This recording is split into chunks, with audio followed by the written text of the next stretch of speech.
નમસ્કાર દર્શક મિત્રો, વૈભવદ્રષ્ટિ સમાચારમાં આપનું હાર્દિક સ્વાગત છે। બોડેલીના ઓસંગ બ્રિજના સમારકામની કોંગ્રેસ પાર્ટી દ્વારા કરવામાં આવી રહી છે માંગ। હાલમાં જ વડોદરા ખાતે ગંભીરા બ્રિજનો જે બનાવ બન્યો છે તેને લઈને હવે સમગ્ર બ્રિજને લઈને ચર્ચા વિચારણા શરૂ થઈ ગઈ છે।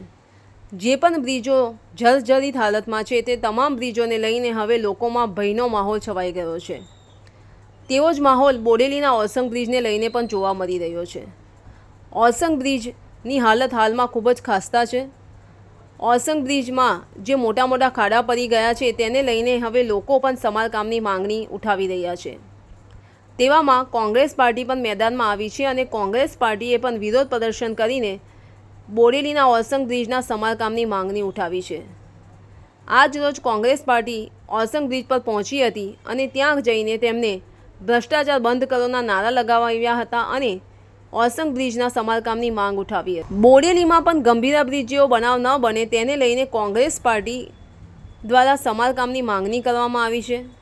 કોંગ્રેસ પાર્ટી દ્વારા કહેવામાં આવ્યું છે કે જો અગાઉથી જ બ્રિજોનો સમારકામ કરવામાં આવે તો ગંભીરા બ્રિજ જેવા બનાવોને આપણે અટકાવી શકીએ છીએ। ધન્યવાદ।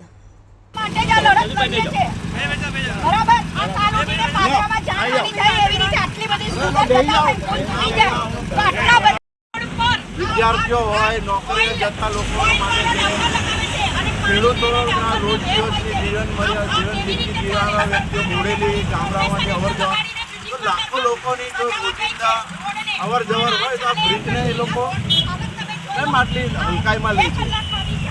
જો ગઈકાલે જ આપ જાણ્યું હશે એમ આવે છે કે પીએમ આવે છે ત્યારે રાતોરાત રોડ અને રસ્તાઓ તૈયાર થઈ જાય છે, ત્યારે જનતાની આજે એવા જ પ્રશ્ન ઉભા થતા રાતોરાત રસ્તા અને સારી ગુણવત્તાવાળા રસ્તા તાત્કાલિક ધોરણે તૈયાર કરવામાં કેમ નથી આવતા? અમારો પ્રશ્ન છે।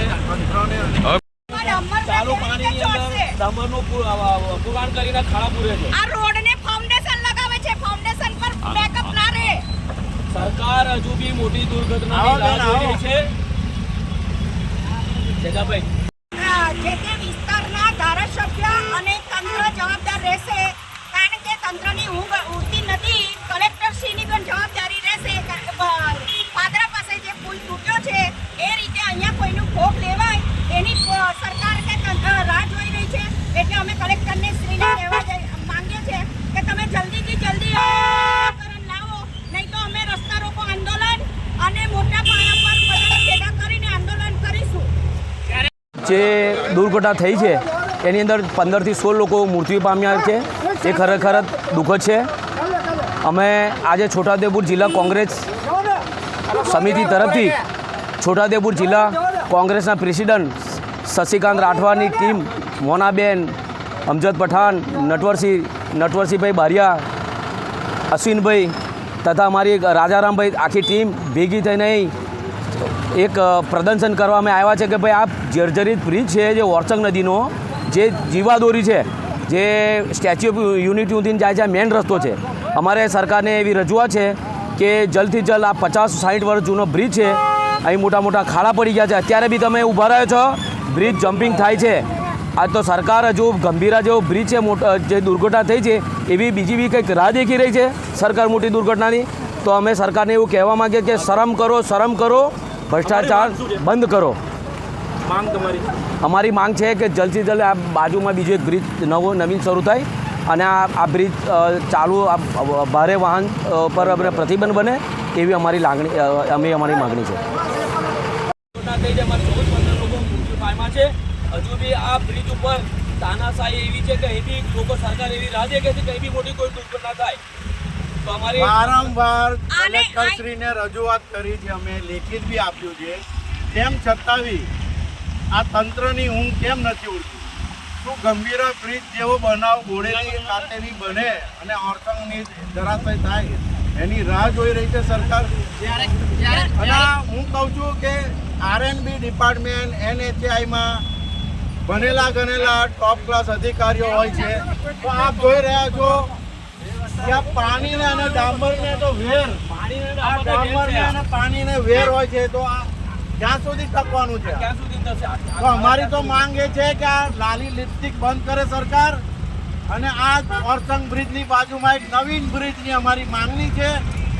અને દિવસ 2માં આ ભારે વાહનોની અવર જવર ઓરસંગ બ્રિજ ઉપર બંધ કરે, ફક્ત નાનો વાહનો છરકે એના માટે બેરિકેડ લગાવવામાં આવે. આ બ્રિજ ચાલે છે, આપણે તમે જોઈ રહ્યા છો કે બ્રિજ જમ્પિંગ લે છે.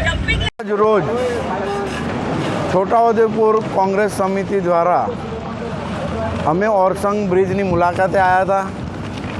વારંવાર કલેક્ટરશ્રીને અને તંત્રને રજૂઆત કરવા છતાં આ બ્રિજની કોઈ સુમારગીરી કામ નથી થતી. અને સાથે સાથે આ ફક્ત મેરિયા બ્રિજની જ વાત, ઓરસંગ બ્રિજની જ વાત નથી. મેરિયા બ્રિજ છે અને તમામ એવા છોટાઉદેપુર જિલ્લામાં ઘણા એવા બ્રિજો છે કે જેની હાલત અત્યારે એકદમ કફોડી હાલત છે.